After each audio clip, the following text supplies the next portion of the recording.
straight into the small intestines, and you're good to go. More tendencies: blood sugar problems, weight loss, fatigue, increased sweating, headaches, cold extremities, things like this. Insulin also, by the way, insulin is not a bad thing, obviously. It's also what we like to call a fat storage hormone. So whenever insulin is present in your blood, your fat is stored. In fact, if you were to eat a whole lot of sugar and then go run for 5 miles, you would not burn off any fat. You would burn the sugar, because your body cannot burn fat whenever you have a certain level of blood sugar. That releases the insulin. Once the insulin's there, you can't burn fat, period. Isn't that weird?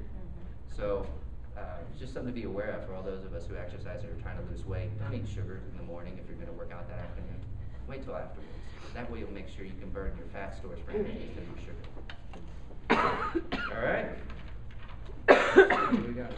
This is probably better to put here anyway. The Diaplex, Cappy, Dryman, these are all different products that are associated with each one of these types of symptoms. You'll see Diaplex is up there mostly. Diaplex is a really, really good product. It has the pancreatic enzymes in it. It regulates blood sugar. It's got a little bit of hydrochloric acid in there to help break foods down. It's got some pepsins and some other things in there to help heal the intestinal tract. Things along those lines. It's got pancreatin, and it's got a pancreas PMG, which are things to help reestablish the cellular structure in the pancreas. So excellent for your diabetic. So that's why it's up there for almost everything. But as you're reading this, maybe some people in this room experience a few of these things. Probably not too big of a deal for alarm, but if you're reading this list and you're thinking, wow, I've got 3 or 4 of those things on there, you might want to think about it. You might want to think, hey, maybe, see if Dr. Chris got a test or some way he can analyze or run something on you, or just talk about it a little bit, look into it, research it on your own. But take some time, because if you're experiencing some of these things, it's definitely worth a little bit of effort on your part to look into it a little bit more deeply. Okay, so you get shaky, ill before meals, fatigue. I have a friend who's has diabetes, and I've actually seen her pass out when she doesn't get food. So I mean, this could be a pretty extreme disease, pretty extreme. No, she won't get nutrition or anything. We'll talk about some medications in a second and the side effects of that as well. So any of these things, whether you're pre-diabetic or diabetic, you're going to have some level of this kind of stuff. So dysglycemia, it's not actually recognized as a medical issue, which I think is kind of interesting.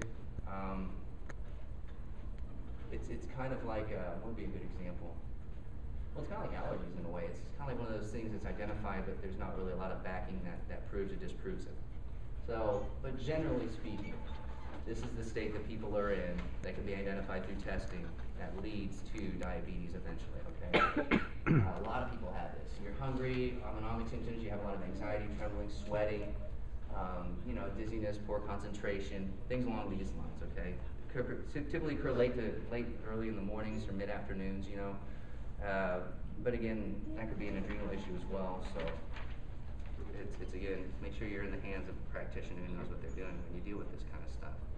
What are some recommendations if you're having some of these issues? Well, diet and lifestyle supplementation, obviously, exercise, change your diet, stop eating sugar, get your digestion under control, get some good supplements going on, enzymes, hydrochloric acid.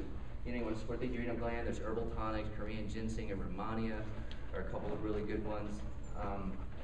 And I haven't even gotten into the adrenal gland and how it plays into this. I want to kind of try to keep it simple, because this is really a huge issue. And you really get into it. This affects your endocrine system and a lot of other stuff in your body that we just don't have time to cover today. So decreasing the detrimental effects of stress is huge. Meditate, relax, do some yoga, take some time, breathe, count to 10, whatever your method is. Drink some tea, support your pancreatic functioning, reduce your sugar cravings. We'll talk about gymnema in a second. There's also a product called Cataplex GTF. It's chromium, basically the mineral chromium. Chromium is one of the most important building blocks for your pancreas. It also happens to do a lot for sugar cravings.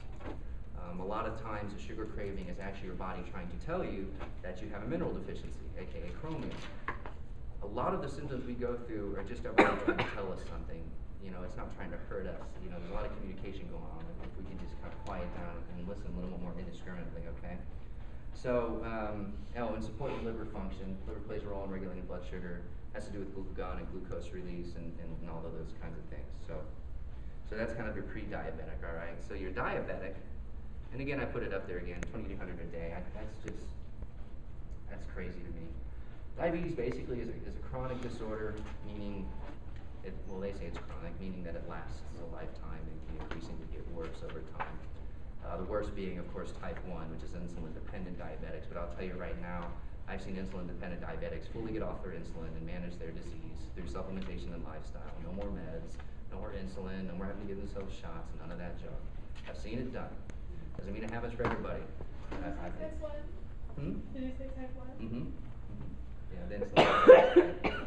Absolutely. I've seen it done. So diet and chronic disorder, carbohydrate metabolism, poor fat protein metabolism. You now understand that. Why? Because the pancreas is responsible for breaking these things down, and diabetes is a disease of the pancreas, okay? Hopefully that's kind of like illuminated somebody in the room. Because I think diabetes is kind of a strange illness that maybe a lot of people don't understand or really know what's going on with the system. Hyperglycemia, well, hyperglycemia is high blood sugar. Causes microvascular damage, can result in retinopathy, neuropathy, things like that. We'll talk about those in a little bit more detail here in a second.